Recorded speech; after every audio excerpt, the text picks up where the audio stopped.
കേകയപുത്രിതൻ വാക്യം ശ്രവിച്ച രാമദേവൻ ക്ഷണം മാതാവോടോതി, എൻ താതൻ തൻ സത്യത്തെ പാലിച്ചിടാനായി പാരം ശ്രമിക്കും ഞാൻ സത്വരം നിർണയം.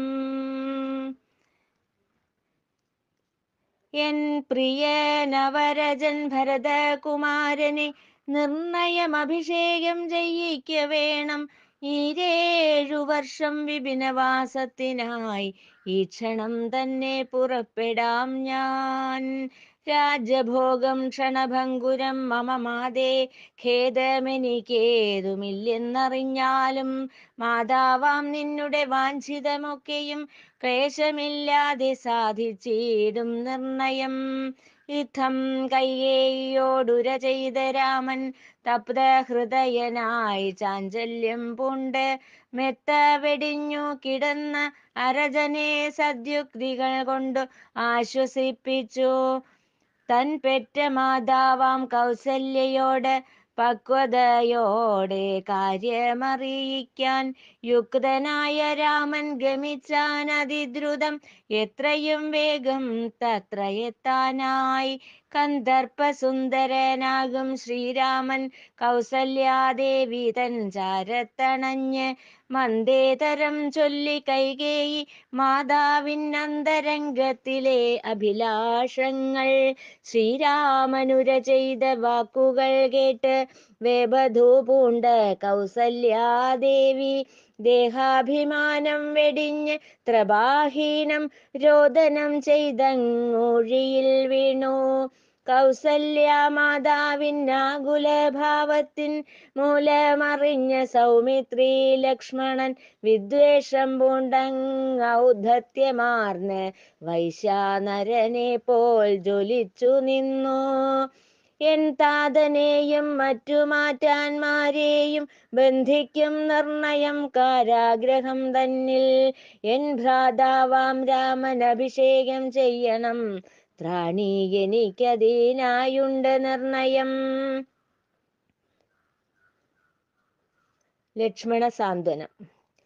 താതനെ ഭർസിച്ചനുജനോട് രാമൻ അനുനയ വാക്കാൽ ചൊല്ലി ഇതുവിധം. അർത്ഥവും കീർത്തിയും ചക്രവർത്തി പദവും എത്രയും അർത്ഥഹീനം തന്നെ സോദരാ. ഈ വിശ്വത്തിൽ കാണുന്ന ദൃശ്യങ്ങളെല്ലാം അസ്ഥിരമാണെന്നറിയണം നമ്മൾ. ചിത്തേ മതിഭ്രമമില്ലാത്ത പൂരുഷൻ തുഷ്ടരായി വെടിയുന്നു വ്യാമോഹ ചിന്തകൾ. കാമവും ക്രോധവും മോഹവുമെല്ലാം മാനുഷർക്കെന്നും സംസാരബന്ധനം. ദേഹാഭിമാനത്തിൻ ചിന്ത വെടിഞ്ഞ് ജ്ഞാനിയായി തീരാൻ ശ്രമിക്കണം നാം. മോക്ഷേച്ഛുക്കളായ മാനുഷൻ ഒരിക്കലും മോഹാന്ധകാരത്തിനുഴന്നീടൊല്ല. ദേഹമോർക്കും താൻ ആത്മാവാണെന്ന് മേജസീ സക്രി വെടിഞ്ഞാൽ നൂനം.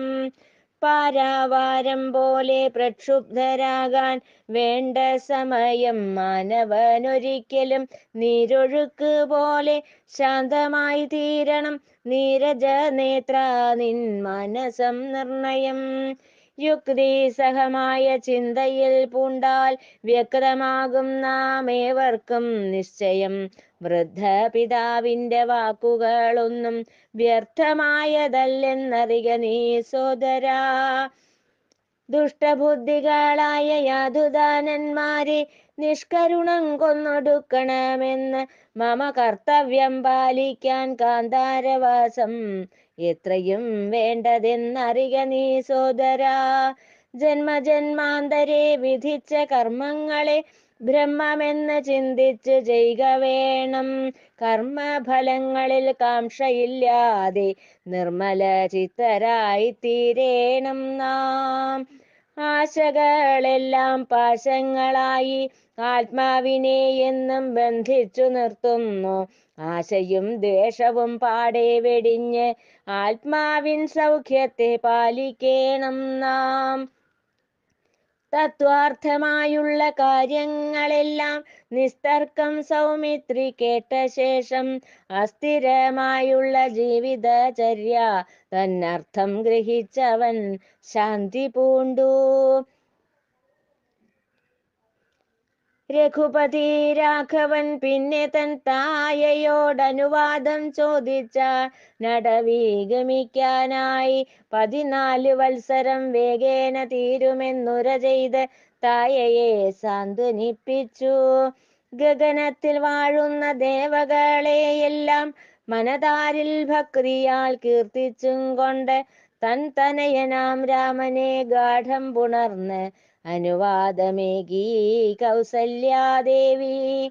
ജനകജ തന്നോട് യാത്ര ചൊല്ലിടുവാൻ തരസാഗമിച്ചവൻ പത്നി ഗ്രഹത്തിൽ വിപിനവാസം ചെയ്യുവാനായി അതിദ്രുതം വിടകൊള്ളുന്ന കാര്യമുര ചെയ്തു രാമൻ.